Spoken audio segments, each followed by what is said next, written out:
26, not married, no man in sight. Walking through Walmart and God says, that's your husband. And I was like, okay. I'll say, I'm sorry, who are you talking to?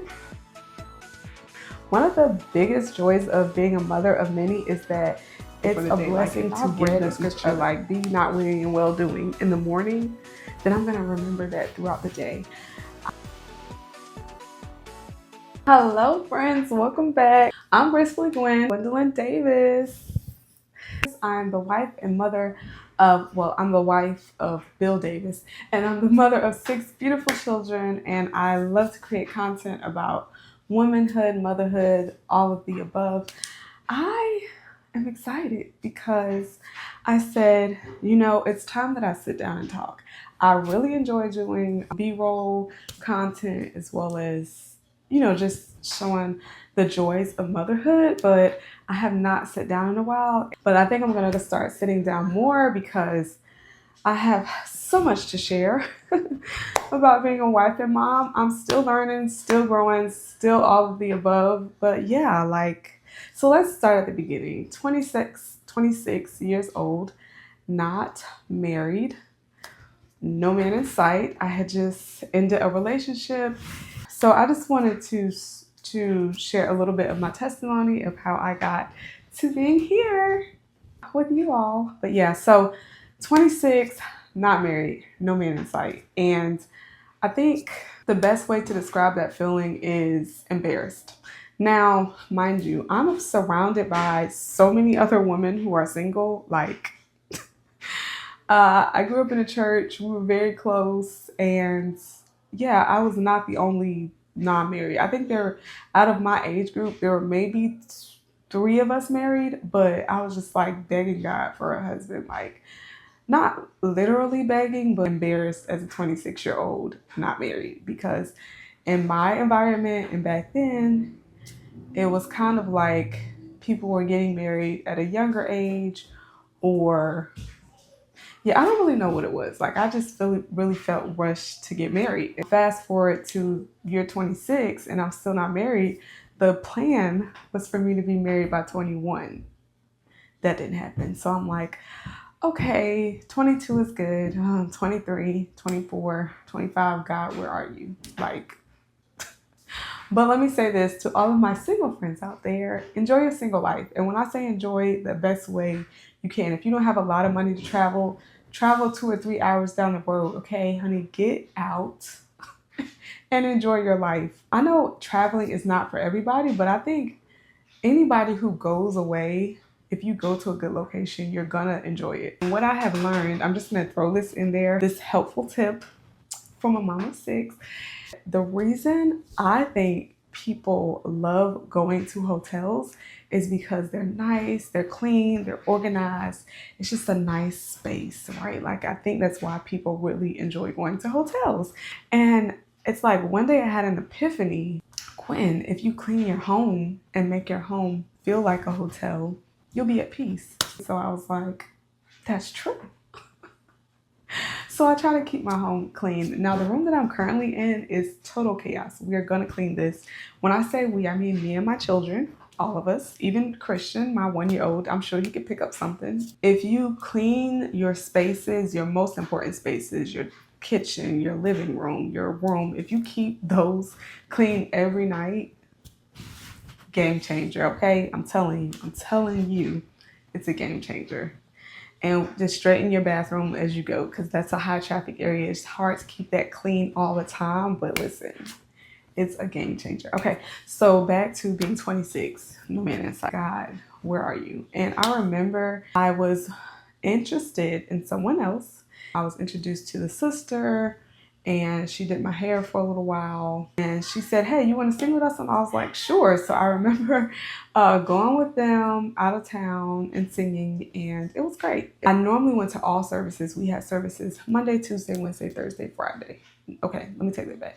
We had church services Tuesday, Wednesday, Thursday, Friday, a lot of Saturdays, and of course Sunday morning and evening service. And then on Mondays, they had rehearsals if your choir sung that week. And so I was packing for the trip, and I remember I got a text message, and it was my now husband in the picture. like he was at church. He was giving his life to Christ. He was trying to be saved, sitting there. And my friend took a picture of it and sent it to a group of 5 of us. I think it was either 4 or 5. The Spirit spoke to me and said, "That's your husband." And I remember this lady told us, said, "You want to be so close to God that you're walking through Walmart and God says, 'That's your husband.'" And I was like, okay, I mean, hey, but that's not how it happened for me. And I'm like, okay. And I remember in that moment, I got up, I shouted, I went on the trip, forgot about it, like until later, much later. My thing is, God would tell the husband first, right? Like, my husband wasn't saved. So, yet, he wasn't saved. And I got sick with the flu. And I went on the trip because I didn't know I had the flu. I thought it was cold. Went on the trip. I'm like, man, I really don't feel good. But I'm there. It was a group of 3 of us. And he walks around. He introduces himself to all of us. There are other females because, again, there are a lot of us at the church who are single, right? So there are other females. Matter of fact, one of my best friends was actually interested in him. And I remember a young lady. It's amazing how God will bring all these things back to you, right? I remember another young lady who was one of my friends who was married. She was like, you never want to stop what God has for you. And just because somebody else likes somebody doesn't mean it's their husband. And so at first I was like, I don't really want to, because girl code, I don't want to. But long story short, we were introduced that night and I went home, felt terrible, stayed home. I never stayed home from church. I stayed home because I literally could not move that morning. I couldn't move that Sunday morning. So I asked my friend, I said, hey, can you bring me some medicine? I'll never forget this. I said, hey, can you bring me some medicine? So she brought me some medicine. And thankfully, it did nothing. And so I went to the doctor the next day, found out I had the flu. I was at home all week. So again, 26 with the flu. And I started talking to the guy that I was interested in. And I realized this is not really going to work out. Like, he wasn't a bad guy. He's actually a great guy. We still talk when we see each other. It's not no bad blood at all. We just live in 2 different states. Yeah, we literally did not talk, but we talked. Like, we were getting to know each other, late night conversations. I realized, okay, this is not what I thought it was going to be. So I'm grateful that that happened because I realized, like, there was no second guessing my husband when he came. And so, or when we started talking. So that week happened, and that Sunday night that I didn't realize I had the flu, they canceled church that night because of snow. I remember asking my husband and one of my friends, like, hey, y'all really need to talk to him. Y'all need to reach out to him. Like, he seems cool. Like, nobody was talking to him. He would get in his car and go home. He said that a couple men did talk to him, but I don't think there were youth that talked to him. And my thing is, if people are coming to the church, like, we all need to welcome them, not just the welcome committee, okay?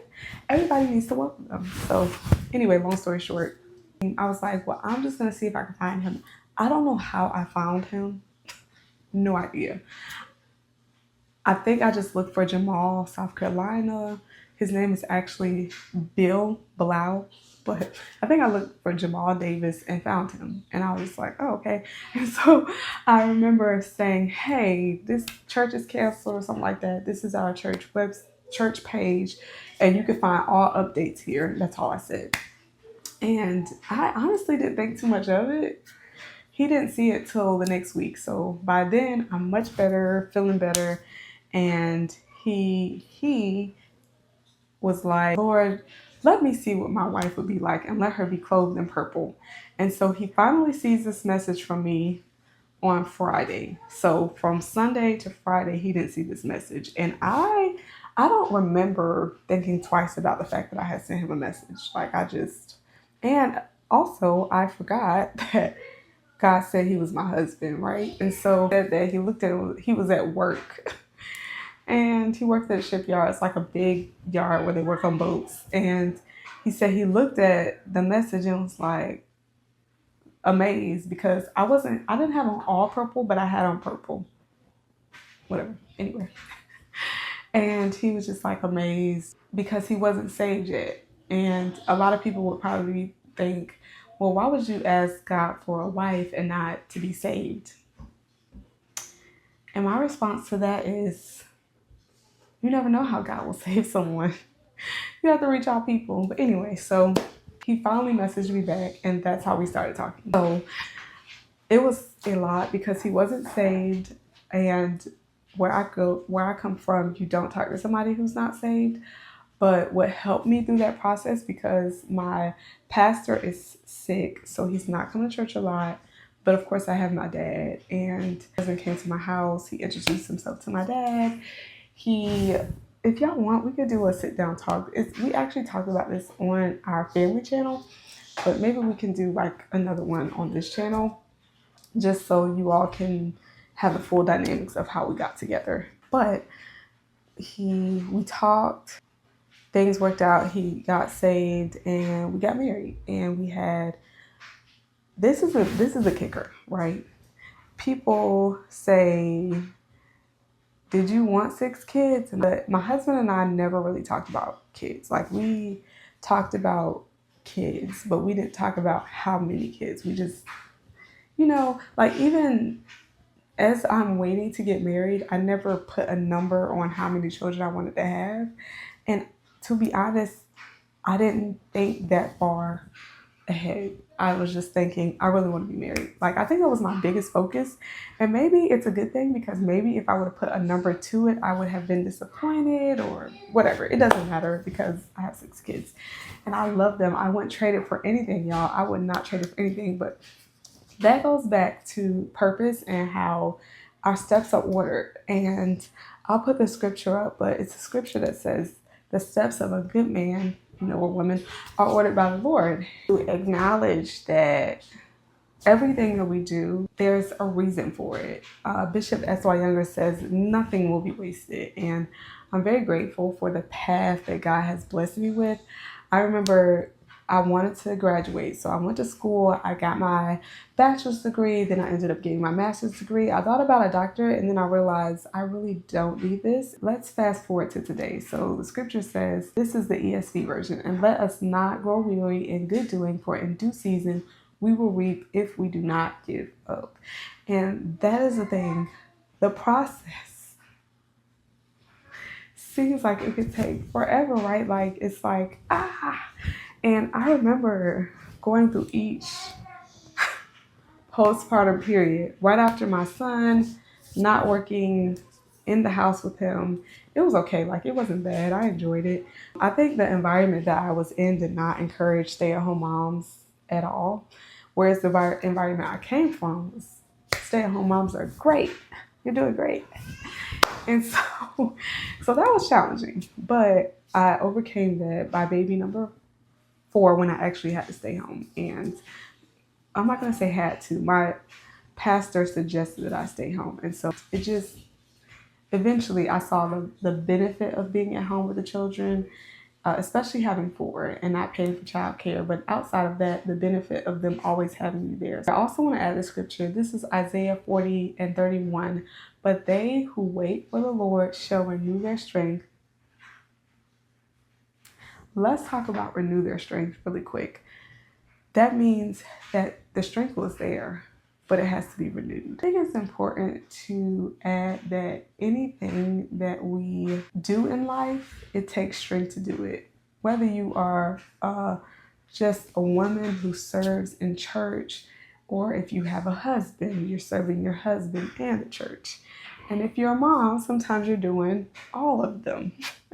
So at first, I'm a mom of 4 and 5, and I'm like, man, I feel like I'm not doing anything.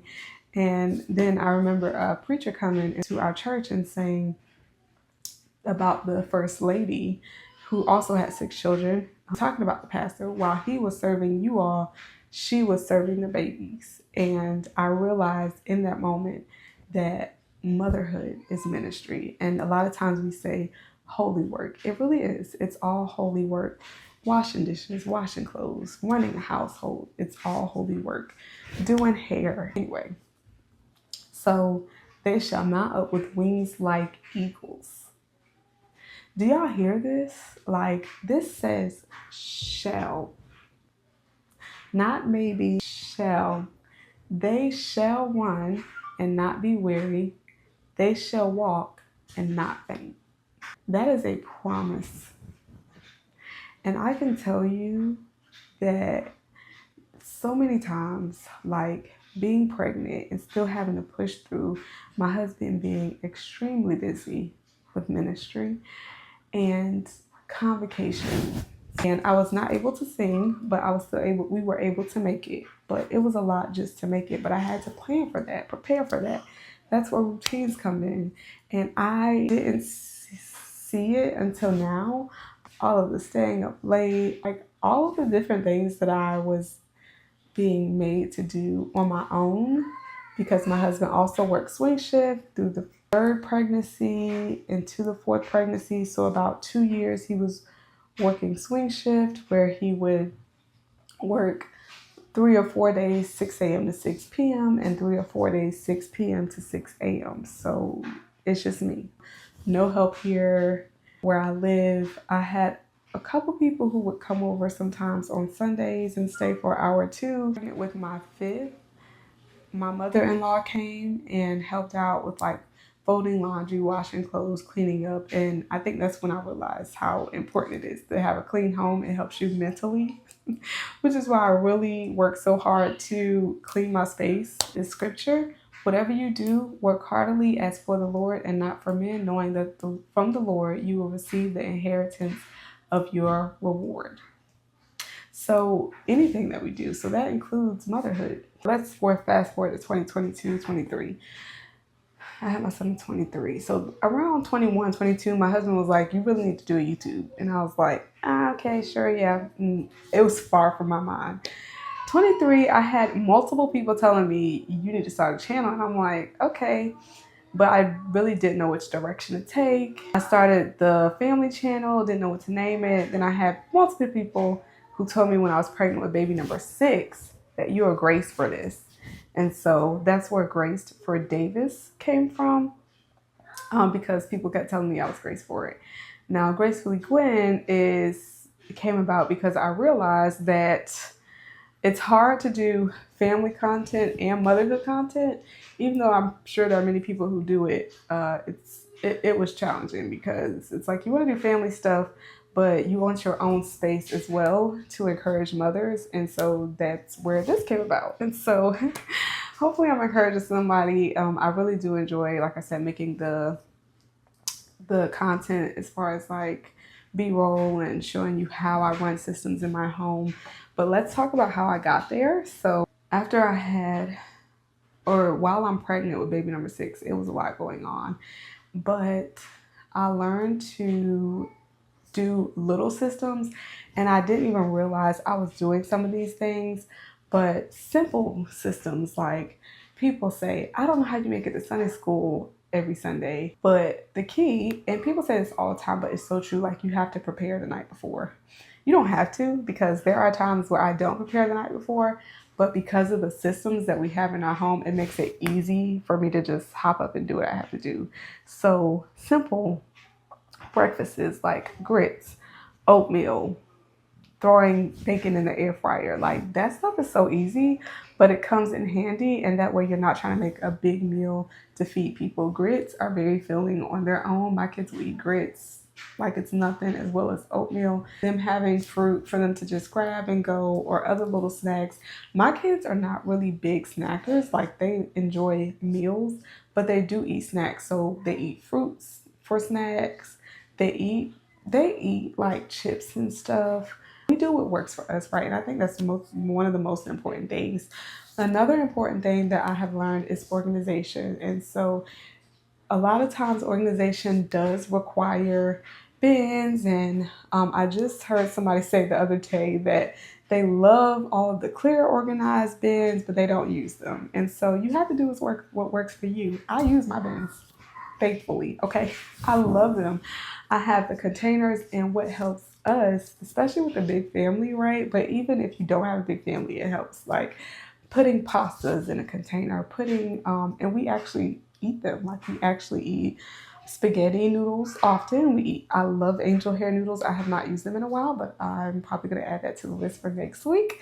We also use rice. We put rice in containers.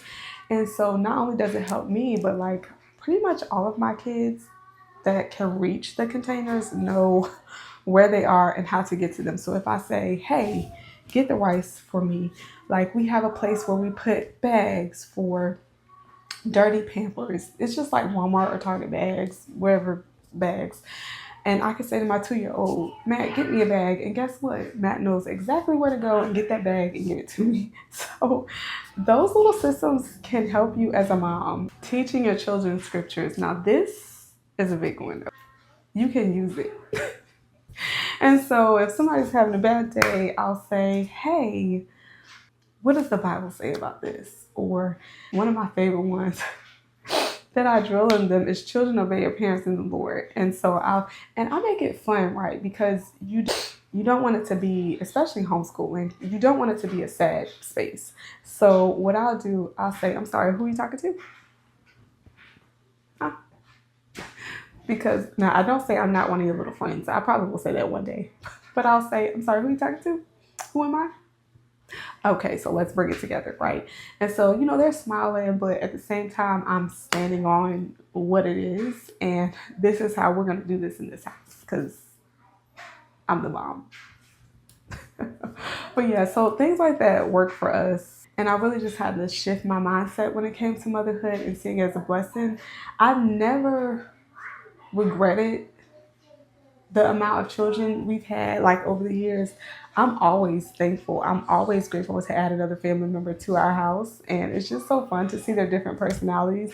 One of the biggest joys of being a mother of many is that it's a blessing to give them each other because I'm telling you, they all interact with each other so well. So if there are only two at the house, those two are going to get along. Like all of them get along with each other. And even if two might seem closer, you'll realize that they're all close in their own ways. And I really love that about our family dynamic. And of course, it starts with the mother and father. They see us praying, they see us reading our word. Like we have family Bible study. All of these things are important. And I would love to talk to you all more about how that is helping us as a family of 8. But, I don't really want to just focus on large families because whether you have one child, 2 children, or 3 or 4 children, like it's all a blessing. And we don't plan on having any more. I think we're good. If I would have started younger, maybe I would have had more because it really is a blessing. But I think this is the family size that God has blessed us with. And I'm grateful. Yeah, if you are feeling overwhelmed or tired, because I feel overwhelmed at times, but do you know what helps me? And I'm going to be 100% honest with you all. What helps me the most is the time with God in the morning. I think a lot of people don't always see how beneficial that is. Now, of course, you have to do what works best for you. For some others, time at night is really good. And trust me, I spend time with God at night too. But a lot of my time with God is spent in the morning because it really sets the tone for the day. Like if I've read a scripture like be not weary in well doing in the morning, then I'm going to remember that throughout the day. I also, when I was working, I listened to sermons all the time. I know a lot of people are not able to do that, but if you are, listen to sermons. If you work, if you're at home, I keep earbuds in my ear. I'm listening to sermons. I'm listening to worship music. Sermons are my go-to. Like I love listening to sermons. Bishop S.Y. Younger, Bishop Bonner sermons. Some of Bishop Bonner's sermons I can repeat word for word because that's how much I listen to him. But to keep you encouraged, but to also remind you that you have to still be holy even in motherhood. Like you can't just throw away the holy part. Like you still have to be a holy woman of God. And so that's important. It's with being a holy woman of God and with giving yourself grace, we still have to manage a home. Like God doesn't want us to be messy. Yes, it gets messy. Yet, like if I'm telling y'all, if y'all can see my little space right now that I'm in, it looks terrible. And it's bothering me. So we're gonna clean this up today. Hopefully, because again, you have to give yourself grace and do what is needed. Now I do have to homeschool. I'm getting my 2 daughters caught up in homeschooling, so we definitely need to do that. But the most important thing, y'all, is to lean heavily on God, lean heavily on his word. He gave us his word for a reason. right? And so I'm gonna be talking to you all more about that. Like, let's talk about it in the comments. Let's encourage one another, because that's what it's really about. We have to encourage one another. We have to stay lifted. And y'all, I really have to get to my kids. So I'm gonna cut this here, but I hope you have enjoyed this. I hope this has blessed someone today. These little tips, it's not much. Like I said, I'm gonna be giving more. And then I'm also going to be doing a series coming up, not really a sit down talk, more like my usual B-roll. And if you don't know what B-roll is, it's basically just voiceovers while you're doing something. So I like to show you all what I'm doing and how I'm doing it. That is another thing that I was kind of running from, because I'm like, what if it doesn't work? What if it fails? But the important thing is to do what God told you to do, regardless of the noise. And sometimes we have to pull away, and that's what I have done. I have pulled away from the noise of others, and in many ways. And I don't really want to get into that right now because it has been challenging. But just listening to God, I just felt God just now. That's so awesome, right? I just felt him. But listening to God and doing what he tells you to do, and not worrying about the noise. But anyway, I have really enjoyed this. I feel like this has been a relief lifted off of my shoulder, and I hope you all gained some from it. I will talk to you all later. Blessings. If you're wondering, my husband said that I was not doing it right, so he came in and fixed it for me. That's why it's a blessing to have husbands, y'all. I know that I can make it. I know that I can stand. No matter what may come my way, my life is in your hands. With Jesus, I can take it. With him, I know I can stand. No matter what may come my way, my life is in your hands.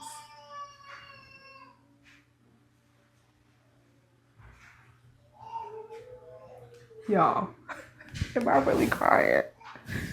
Okay.